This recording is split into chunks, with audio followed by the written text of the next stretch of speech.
여러분, 똑같이 힘든 일을 겪어도 이상하게 금방 회복하는 사람이 있습니다. 상사에게 한 소리 들어도 뭐, 방법이 있겠지. 계획이 틀어져도 그래도 이만하길 다행이네. 누군가 예상과 다른 행동을 해도 저 사람은 왜 저럴까? 이렇게 생각합니다. 반대로 작은 일 하나에도 하루 종일 마음이 무너지는 사람도 있습니다. 답장이 늦으면 역시 나를 무시하네. 일이 한번 꼬이면 내 인생은 왜 항상 이렇지? 누군가 호의를 베풀어도 갑자기 왜 저래? 뭐 부탁하려는 거 아니야? 그런데 흥미로운 건 이 두 사람이 겪는 일이 크게 다르지 않다는 겁니다. 둘 다 실수하고, 둘 다 무례한 사람을 만나고, 둘 다 예상하지 못한 일을 겪습니다. 차이는 그 다음입니다. 행복한 사람들은 상황을 바꾸기 전에 먼저 자신이 그 상황을 해석하는 방식을 바꿉니다. 그리고 그 차이가 가장 잘 드러나는 것이 바로 말버릇입니다. 행복한 사람들이 자주 쓰는 첫 번째 말은 다른 방법이 있을 거야. 입니다. 예를 들어 오늘 꼭 가려고 했던 식당이 문을 닫았다고 해보겠습니다. 어떤 사람은 그 순간부터 기분이 확 상합니다. 하필 오늘 쉬네. 괜히 여기까지 왔잖아. 그리고 그 감정이 옆 사람에게까지 번집니다. 그런데 어떤 사람은 이렇게 말합니다. 그럼 근처 다른 데 가보지 뭐. 별것 아닌 차이 같지만 사실 여기에는 중요한 습관이 하나 숨어 있습니다. 목표와 방법을 구분하는 습관입니다.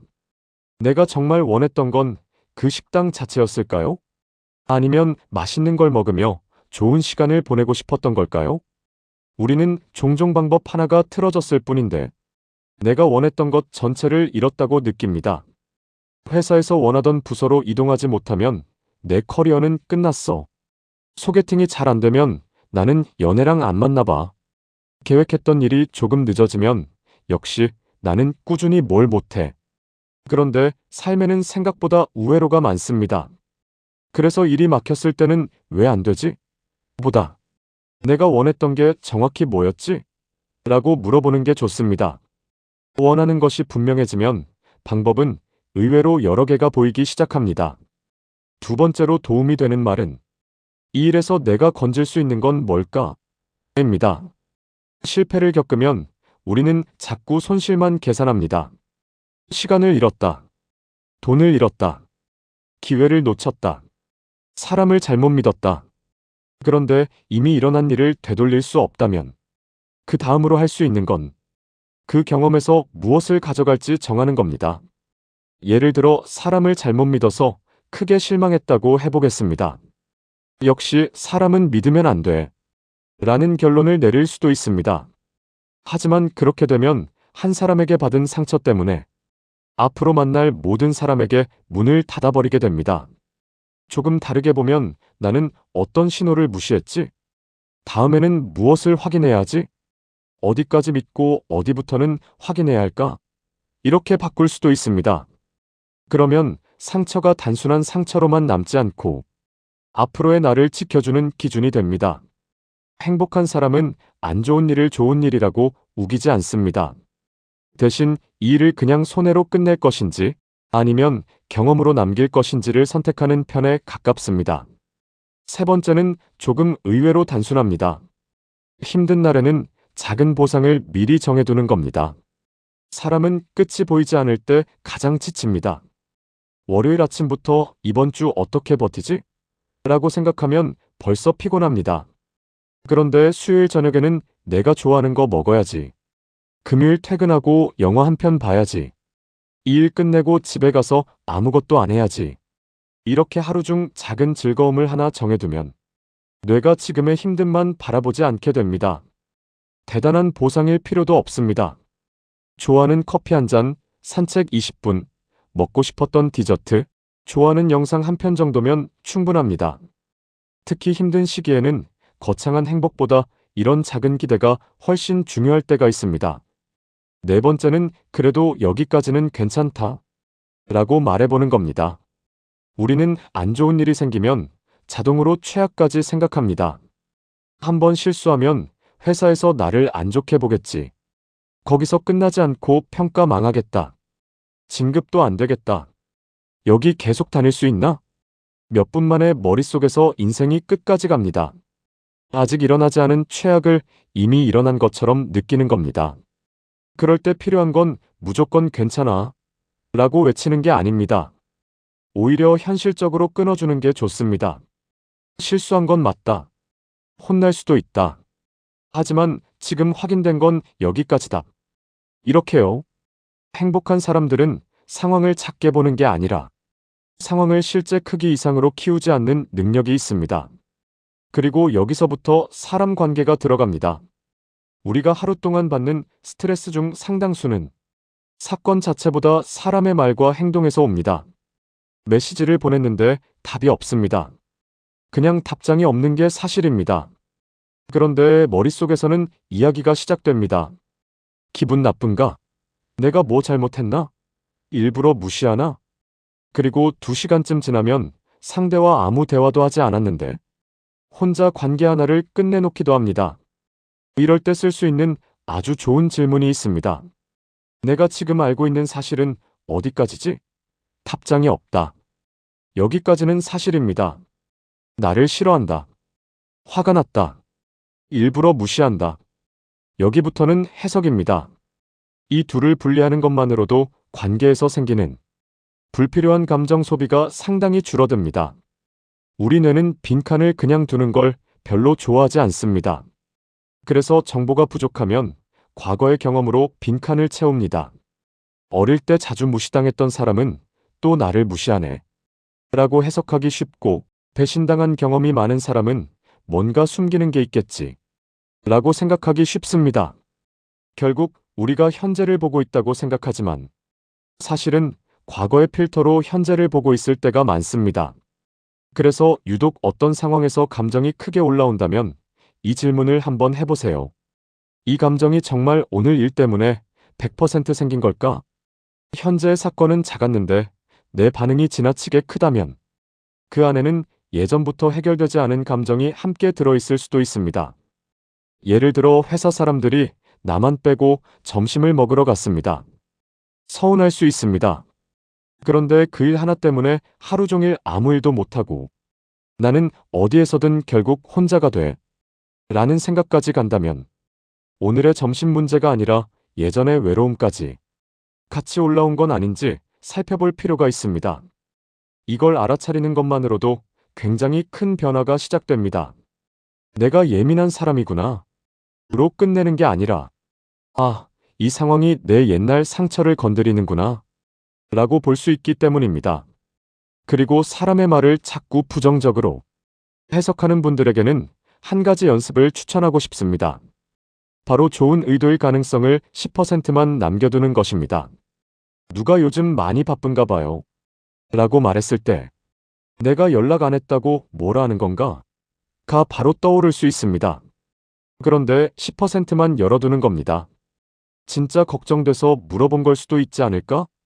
누가 이거 한번 드셔보세요 라고 했을 때 뭐 팔려고 그러나? 보다 그냥 맛있어서 권한 걸 수도 있지. 이렇게 생각해보는 겁니다. 정답을 무조건 좋게 정하라는 게 아닙니다. 처음 떠오른 부정적인 해석만 정답이라고 확정하지 않는 연습입니다. 이게 바로 마침표를 물음표로 바꾸는 과정입니다. 그리고 갈등 상황에서는 한 단계 더 들어가 볼 수 있습니다. 사람이 화를 낼 때 겉으로 드러나는 건 공격이지만 그 아래에는 전혀 다른 감정이 숨어 있을 때가 많습니다. 서운해서 화를 내고, 불안해서 통제하려 하고, 무시당할까봐 먼저 공격하고, 버림받을까봐 상대를 붙잡습니다. 그래서 가까운 사람이 갑자기 날카로워졌을 때 왜 저렇게 말하지? 에서 끝내지 말고 저 사람은 지금 뭘 지키려고 저러는 걸까? 라고 한번 생각해보는 것도 도움이 됩니다. 그렇다고 상대의 행동을 다 받아주라는 건 아닙니다. 이해와 허용은 전혀 다른 문제입니다. 왜 저러는지는 이해되지만 그렇다고 나에게 그렇게 말해도 되는 건 아니다. 이 두 가지는 동시에 가능합니다. 오히려 이 구분을 할 수 있을 때 관계에서 덜 끌려다니게 됩니다. 그리고 나 자신에게도 똑같이 적용할 수 있습니다. 내가 누군가에게 심하게 화를 냈다면 저 사람이 잘못했으니까 에서 끝내지 않고 나는 그 순간 뭘 그렇게 알아주길 원했던 걸까? 라고 물어보는 겁니다. 존중받고 싶었을 수도 있고, 내 노력을 인정받고 싶었을 수도 있고, 버려질까봐 두려웠을 수도 있습니다. 사람은 자기 고통을 설명할 언어가 없을수록 그 고통을 공격적인 방식으로 표현하기 쉽습니다. 그래서 감정을 잘 다룬다는 것은 화를 아예 내지 않는 게 아닙니다. 화 밑에 무엇이 있는지 알아차리는 것에 더 가깝습니다. 또 하나 중요한 것이 있습니다. 항상 불안하고 불만이 많은 사람들은 목표를 세우는 방식에서도 차이가 납니다. 이번 발표에서 좋은 이야기를 하나 전달해보자. 가 아니라 망신당하지만 말자. 오늘 새로운 사람과 이야기해보자. 가 아니라 이상한 사람으로 보이지만 말자. 이 일을 통해 성장해보자. 가 아니라 실수만 하지 말자. 이런 식으로 목표를 세웁니다. 그러면 성공해도 기쁘지 않습니다. 내가 뭔가를 얻은 것이 아니라 위험을 하나 피했다고 느끼기 때문입니다. 그래서 하루 목표를 세울 때는 문장을 조금만 바꿔보세요. 실수하지 말자. 대신 한 가지라도 제대로 해보자. 미움받지 말자. 대신 내 의견 하나는 편하게 말해보자. 오늘도 버티자. 대신 오늘 내가 기분 좋아질 일을 하나 만들자. 사람은 피해야 할 것만 바라보고 살면 삶 전체가 경계 모드가 됩니다. 반대로 작게라도 얻고 싶은 것을 정하면 하루 안에 성취감을 느낄 순간이 생깁니다. 그런데 여기까지 듣고 나는 원래 부정적인데 어떻게 저렇게 생각하지? 라는 분도 있을 겁니다. 그럴 수 있습니다.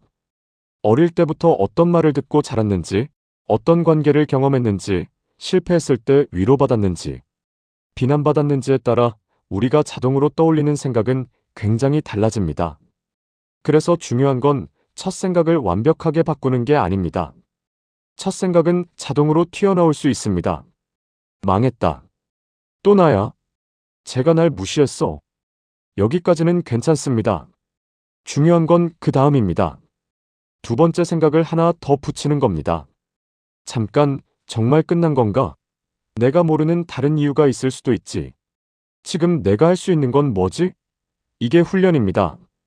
긍정적인 사람이 된다는 건 처음부터 좋은 생각만 떠오르는 사람이 되는 게 아닙니다.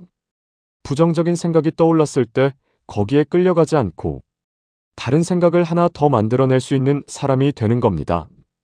그리고 마음이 너무 지쳐 있을 때는 이런 연습조차 잘 안 될 수 있습니다.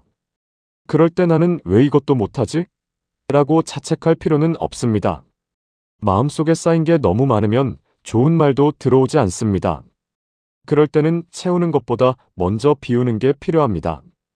친한 사람에게 이야기해도 좋고, 글로 적어도 좋고, 혼자 감당하기 어렵다면 전문가의 도움을 받아도 좋습니다.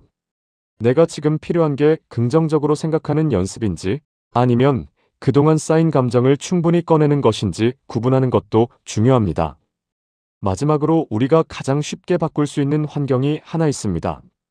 바로 내 주변의 말입니다. 하루 종일 안 돼. 큰일 났다. 세상 믿을 사람 없다. 라는 말을 듣고 있으면 나도 모르게 그 언어를 배우게 됩니다. 반대로 일단 해보자. 다른 방법 없나? 괜찮아. 다음에 바꾸면 되지. 라는 말을 자주 하는 사람들과 있으면 내 머릿속에도 그런 문장이 하나씩 생깁니다. 결국 우리는 주변 사람의 감정뿐 아니라 그 사람의 해석 방식까지 조금씩 닮아갑니다. 그래서 오늘부터 아주 거창하게 바꾸려고 하지 않아도 됩니다. 힘든 일이 생겼을 때 네 가지만 기억해 보세요. 다른 방법은 없을까? 이 일에서 내가 건질 수 있는 건 뭘까? 지금 확인된 사실은 어디까지지? 그리고 내가 너무 빨리 결론 내리고 있는 건 아닐까? 행복한 사람이라고 해서 인생이 특별히 쉬운 것은 아닙니다. 그 사람에게도 똑같이 예상치 못한 일이 생기고 사람 때문에 상처받고 실패하고 불안한 밤이 찾아옵니다. 다만 그 순간 내 인생은 왜 이래? 라고 바로 마침표를 찍기보다 이제 어떻게 해볼까? 라는 물음표 하나를 남겨둡니다. 그리고 어쩌면 그 물음표 하나가 우리를 다시 움직이게 만드는 가장 작은 시작인지도 모릅니다.